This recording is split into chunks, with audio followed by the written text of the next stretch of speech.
سوال: تکبر کرنے والا کیا جنت نہیں جائے گا؟ کیا تکبر کرنے کے بارے میں حدیث شریف میں آئے ہیں؟ 1 2 3 4 5 اس کا صحیح جواب یہ ہے کہ نبی پاک صلی اللہ تعالی علیہ وسلم نے فرمایا، جس کے دل میں ذرہ برابر بھی تکبر ہوگا وہ جنت میں نہیں جائے گا۔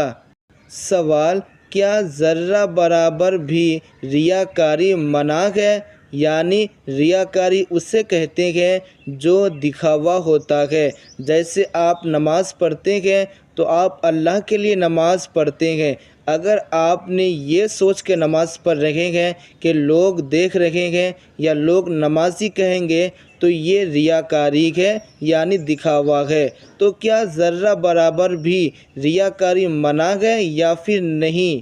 1 2 3 4 5 اس کا صحیح جواب یہ ہے کہ نبی پاک صلی اللہ تعالی علیہ وسلم نے فرمایا، اللہ اس کام کو پسند نہیں فرماتا ہے، یعنی اللہ اس عبادت کو پسند نہیں فرماتا ہے جس میں ذرہ برابر بھی ریاکاری ہو۔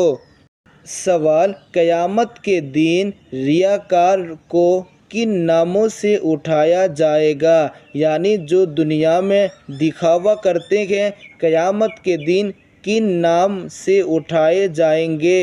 1 2 3 4 5 اس کا صحیح جواب یہ ہے کہ قیامت کے دن ریاکاروں کو ان ناموں سے اٹھایا جائے گا جن کے بارے میں نبی پاک نے فرمایا، اے دھوکے باز، اے بدکار، اے خسارہ پانے والے۔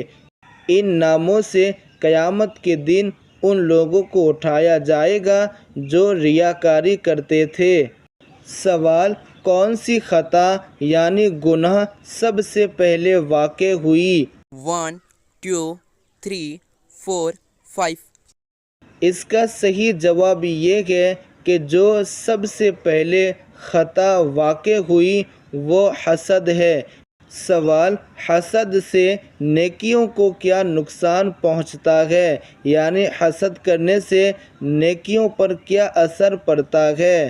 1 2 3 4 5 اس کا صحیح جواب یہ ہے کہ نبی پاک صلی اللہ تعالی علیہ وسلم نے ارشاد فرمایا کہ حسد نیکیوں کو اس طرح کھا جاتا ہے جس طرح آگ لکڑی کو کھا جاتی ہے، یعنی آگ لکڑی کو جس طرح کھاتی ہے اسی طرح اگر کوئی حسد کرتے ہیں اس طرح حسد نیکیوں کو کھا جاتا ہے۔ سوال: عالم کی زیارت کرنے کی فضیلت کیا ہے جو حدیث شریف میں آئے ہیں؟ 1 2 3 4 5 اس کا صحیح جواب یہ ہے کہ نبی پاک صلی اللہ تعالی علیہ وسلم نے ارشاد فرمایا، عالم کی زیارت کرنا، اس کے پاس بیٹھنا، اس سے باتیں کرنا یہ عبادت ہے۔